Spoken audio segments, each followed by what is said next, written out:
Hi guys, welcome to ज्ञान यार। दोस्तों आज हम समझेंगे इंटरनेशनल यूनिट के बारे में। आपने अक्सर देखा होगा कि जो भी दवाइयाँ आती हैं अधिकतर मिलीग्राम और एमएल में आती हैं, लेकिन कुछ कुछ ऐसे दवाइयाँ होती हैं उनके ऊपर लिखा रहता है आईयू। तो ये आईयू का मतलब क्या होता है, जिसे बोलते हैं इंटरनेशनल यूनिट। काफ़ी डिमांड भी थी आप लोगों की, तो समझते हैं इंटरनेशनल यूनिट के बारे में।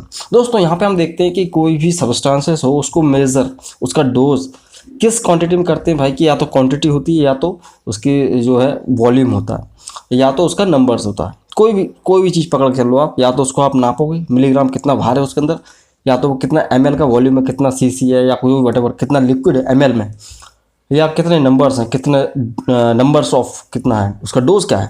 तो यहाँ पे इंटरनेशनल यूनिट इन सबसे अलग होता है, ठीक है ना। इंटरनेशनल यूनिट मतलब ना ही वजन है, ना ही उसका द्रव्यमान है मतलब वॉल्यूम है, ना ही उसका नंबर है।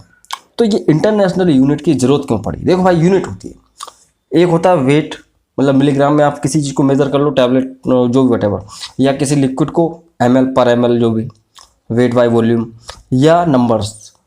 फिर आता है ये यूनिट। यूनिट मतलब कि किसी भी सबस्टांस को आप यूनिट के फॉर्म में दे रहे हो कि भाई हमने इतना यूनिट दे दिया, ठीक है।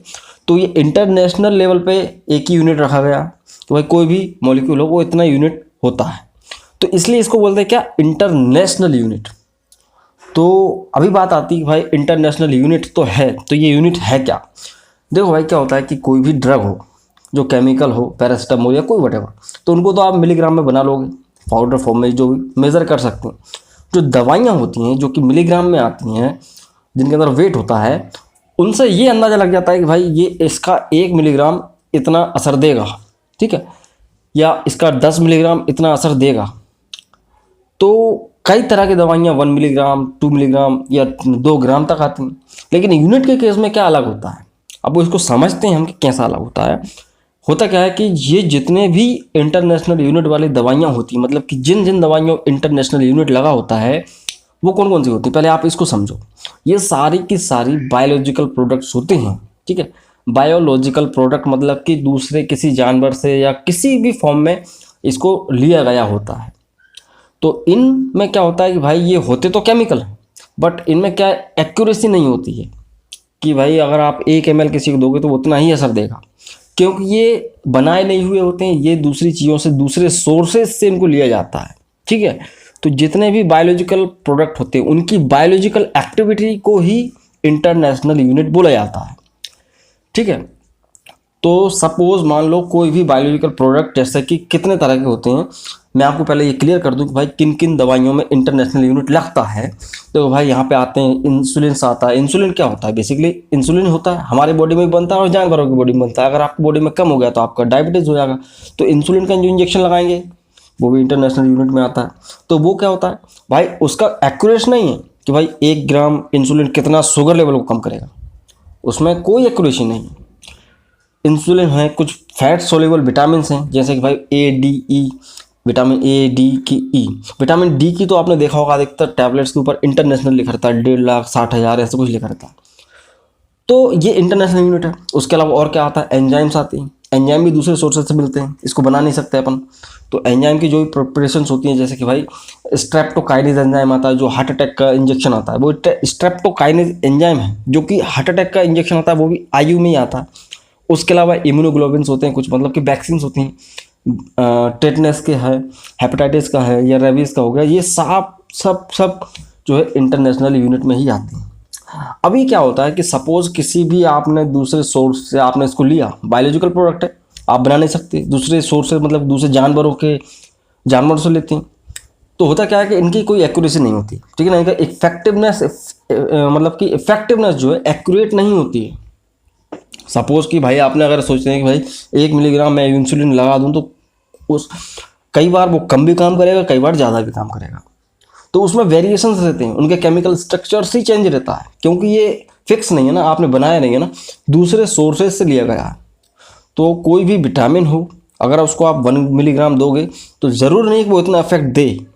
और जितने भी ये प्रोडक्ट होते हैं सारे के सारे रिप्लेसमेंट की तरह ही इस्तेमाल करते हैं। तो आप ये भी कह सकते हैं कि जितने भी ड्रग्स होती हैं जो कि रिप्लेसमेंट की तरह इस्तेमाल कर रहे हैं, वो सब आयु में ही दी जाएंगी, क्योंकि ये दूसरे एनिमल से लिए गए होते हैं जो कि आपकी बॉडी में रिप्लेस करना है। उनका कोई एक्यूरेट नहीं है कि वो 1 मिलीग्राम में कितना रिजल्ट देगा। हाँ, ये कह सकते हैं कि भाई उसका कितना यूनिट हमने दे दिया। तो कुछ हार्मोन्स भी होती हैं, जैसे कि भाई इंसुलिन तो हार्मोन ही है, लेकिन साथ में HCG है भाई, गोनाडोट्रोपिन हार्मोन्स होते हैं जो कि प्रेगनेंसी में लगाए जाते हैं इंजेक्शन। जाहिर सी बात है गोनाडोट्रोपिन हमारी बॉडी में भी बनता है, लेकिन कम बनता है, भालू वगैरह में ज़्यादा बनता है, तो उनसे अपन ले लेते हैं। जो भी बटे दूसरे जानवरों में ज़्यादा बनता है।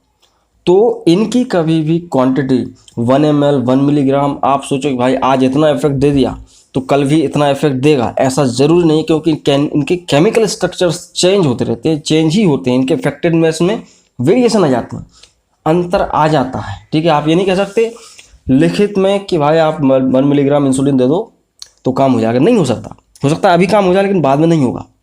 तो जितने भी बायोलॉजिकल प्रोडक्ट्स होते हैं उनको इंटरनेशनल यूनिट में दिया जाता है। अभी इंटरनेशनल यूनिट को तय कैसे करते हैं?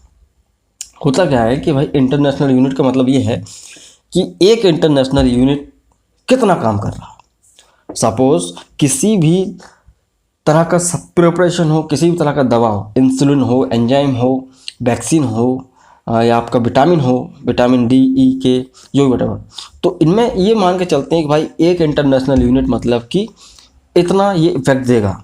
तो उस हिसाब से डॉक्टर देता है कि भाई कितना इंटरनेशनल यूनिट देना है। वो अब ये मत सोचो कि सपोज 1 लाख यूनिट है तो वो उसका वेट सेम होगा, सेम वेट नहीं हो सकता। बट वो हाँ ये है कि भाई उतना उन्होंने दे दिया 1 लाख यूनिट के अंदर कि वो उतना काम करेगा 1 लाख यूनिट के बराबर, कि एक यूनिट कितना काम कर सकता है। सपोज उदाहरण के लिए माने अपन कि सपोज किसी को शुगर है, उसको आप इंसुलिन देते हैं, आप यहाँ पे इंसुलिन का पैकेट देखिए, इस पर लिखा है क्या 40 IU पर 1 ml या पर 5 ml, जो भी वटेवर। तो जो इंसुलिन है लिक्विड के फॉर्म में आता है, तो उसके 1 ml में कितना इंटरनेशनल यूनिट है, मतलब कितने यूनिट्स हैं, उनमें से क्या एक यूनिट कितना काम करेगा। कहते हैं कि भाई 30 मिलीग्राम पर डेसीलीटर शुगर को कम कर सकता है एक इंटरनेशनल यूनिट। डॉक्टर को पता है, दुनिया को पता है कि भाई एक इंटरनेशनल यूनिट दिया तो कितना शुगर कम होगा। मतलब इसमें क्या है कि ऐसा नहीं है कि भाई ये ख़त्म कर देगा, मतलब इसमें अपन यूनिट के केस में क्या होता है कि अपन ऐसा नहीं बोलते कि इतना इफेक्ट देगा, इसमें पता होता है कि कितना काम करेगा। सपोज किसी को आपने HCG का इंजेक्शन लगाया 2500 या 1500 का, मतलब IU का इंटरनेशनल यूनिट का, तो उसमें पता है कि भाई ये कितना उसके हार्मोन को बढ़ाएगा। ठीक है ना, तो सिर्फ यही है कि भाई ये जो है इंटरनेशनल यूनिट का मतलब ये है कि वो उनको पता है कि एक यूनिट कितना काम करेगा, तो वो ज़रूरत के हिसाब से यूनिट्स को कम ज़्यादा दे सकते हैं, 1500, 2000, 1 लाख, 1.5 लाख, 12 लाख, 24 लाख, जो भी। तो ये यूनिट का खेल होता है। तो जब भी कोई भी बायोलॉजिकल एक्टिविटी, मतलब कि कोई भी बायोलॉजिकल प्रोडक्ट की एक्टिविटी को मेज़र करने का माप क्या होता है, इंटरनेशनल यूनिट। भाई ये सभी जगह पे, अमेरिका, ऑस्ट्रेलिया, इंडिया में सब जगह पे वही यूनिट माना जाएगा। जैसे कि कहते हैं 1 मिलीग्राम 1 मिलीग्राम ही होता है, लेकिन दूसरे में भी कंपेयर कर सकते हैं, LVS में, वेट में, ग्राम में, अलग अलग जगह पे चलता है। बट यहाँ पे 1 इंटरनेशनल यूनिट 1 इंटरनेशनल ही रहेगा, चाहे दुनिया के किसी भी कोने में चले जाओ। उनने बोला कि भाई एक इंटरनेशनल यूनिट मतलब कि इतना इफेक्ट, बस ये है। तो इंटरनेशनल यूनिट में क्या होता है कि दवा पहुंच जाती है, डॉक्टर को ये पता है कि भाई एक इतना देंगे तो इतना काम होगा, लेकिन ये नहीं कह सकते आप 1 मिलीग्राम दे दो इतना काम हो जाएगा, क्योंकि उसमें चेंजेस आ जाएंगे, क्योंकि ये केमिकल स्ट्रक्चर्स चेंज होता रहता है इनका। विटामिन भी अगर आप लोगे 1 मिलीग्राम तो ज़रूरी नहीं है कि वो उतना विटामिन बढ़ा दे, क्योंकि वो केमिकल अपन ने बनाया नहीं है ना, उसमें श्योरिटी ही नहीं है। तो इसलिए कहते हैं भैया कि एंजाइम, हार्मोन, विटामिन्स और कुछ वैक्सीन, इन सब में आपको देखने को मिलेगा क्या, इंटरनेशनल यूनिट्स। अभी यहाँ पे कई बार सोचते हैं कि भाई कुछ एंटीबायोटिक्स आते हैं, पेंडिड्योर वगैरह, कुछ इनमें भी इंटरनेशनल यूनिट होता है। तो वो ये है कि भाई कुछ बोलते हैं कुछ ऐसे एंटीबायोटिक्स होते हैं जो कि कुछ माइक्रो ऑर्गेनिज्म से ही बनते हैं, उनको आप सिंथेटिक नहीं कर सकते, लैब में नहीं बना सकते, वो सिर्फ और सिर्फ उन्हीं जानवरों से प्राप्त किया जा सकता है, ईस्ट वगैरह जो भी वटेवर, उस बारे में ज़्यादा डिटेल में नहीं जाएंगे। तो कुछ एंटीबायोटिक्स भी जो होते हैं दूसरे सोर्सेज से प्राप्त करके उनको बनाया जाता है, उनको आप केमिकल से नहीं बना सकते, तो उसमें भी इंटरनेशनल इस्तेमाल करते हैं। ठीक है, तो ये होता है कि भाई किसी भी बायोलॉजिकल प्रोडक्ट की बायोलॉजिकल एक्टिविटी को नापने का तरीका। तो दोस्तों उम्मीद है कि आपको वीडियो समझ में आया होगा, पसंद आया तो लाइक करें, जिससे मुझे मालूम चल सके आपको पसंद आ रहे हैं वीडियो, और नए हैं हमारे चैनल पर तो प्लीज़ चैनल को सब्सक्राइब कर सकते हैं। सो ऐसा ही वीडियो और देखने के लिए तो मैं मिलता हूँ अगले वीडियो में दोस्तों। जय हिंद, वंदे मातरम।